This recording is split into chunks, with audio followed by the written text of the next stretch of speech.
Fashion designer Payal Jain stunned the audience with the La Playa Blanca collection, which absolutely changed the perception of beach wear for everyone present at her show on day 3 of Amazon India Fashion Week. Inspired by the hues of sun, sand, ocean, flea markets, the spring-summer collection had abundant use of lace, crochet, hand knotting and more. The silhouettes were free-flowing with chikankari, zardosi, dori work and stitch and tie technique.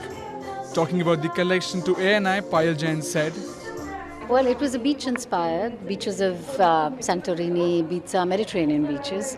And I did spend last summer there, and so that's, I think, where the thought began. And like I mentioned, when I go to a beach destination, I go to the flea markets, I hang there, I pick up stuff, I put it together, and I use it every day, whether it's bags or jewelry or hats or scarves, chappals, t-shirts, whatever. I pick up all these crazy things.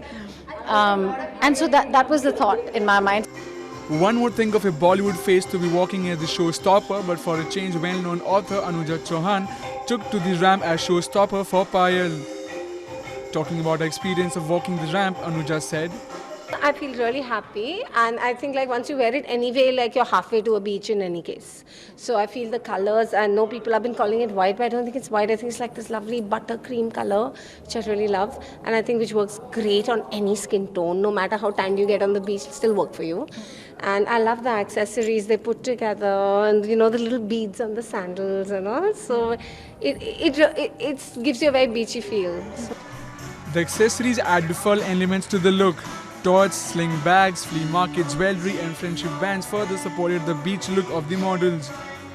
The 5-day fashion gala Amazon India Fashion Week in association with Maybelline Spring Summer 2016 will showcase a total of 56 designers this year and will conclude on October 11.